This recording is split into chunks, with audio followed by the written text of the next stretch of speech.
Magandang hapon, Pilipinas. Live mula sa Pag-asa Weather and Flood Forecasting Center, narito ang latest sa ating panahon.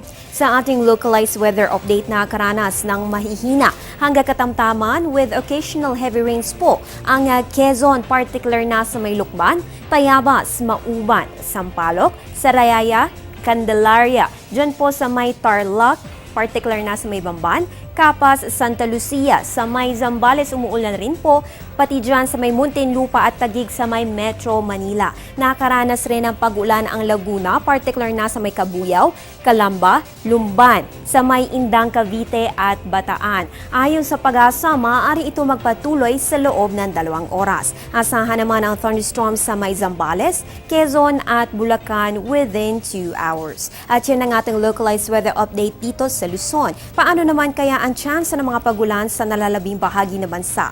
Alamin natin yan sa aming pagbabalik. Teng, ang package.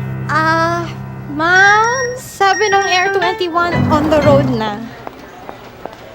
Ano, Teng? Ang package. Ma'am, sabi ng Air 21 na receive na.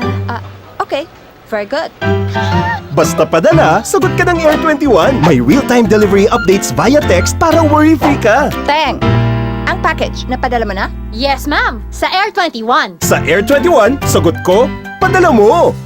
Sa mga susunod na oras, saan nga ba maaaring umulan? I-check natin si rainfall percentage check ng Project NOAA. Sa kaliwa, makita natin ang color scale na nagpapakita kung gaano kalaki ang porsyento na maaaring umulan sa isang lugar. Kapag shades of blue ang nakikita, ibig sabihin mas mababa ang chance ng umulan. Pataas naman ang chance of rain kapag umaabot sa pula ang kulay.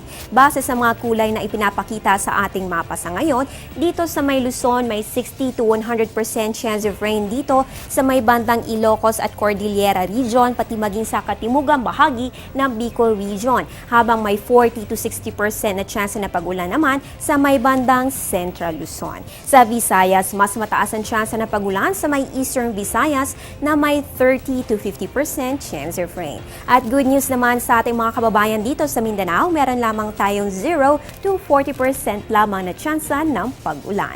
Ayon ang mga datos na ito sa real-time updates ng Project NOAA. Para kayo mismo ang makakita, pumunta lamang sa www.panahon.tv kung saan makikita ninyo ang link ng Project NOAA.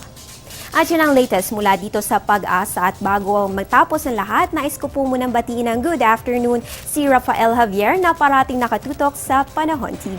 At para sa inyong lahat, manatili nakatutok sa ating weather conditions sa pamagitan ng Panahon TV Facebook at Twitter accounts. Antabayan na rin ang aking susunod na update mamaya sa News at 6. Ang update na ito ay hatid sa inyo ng Panahon TV Express kung saan walang pinipiling panahon ang pagbibigay impormasyon.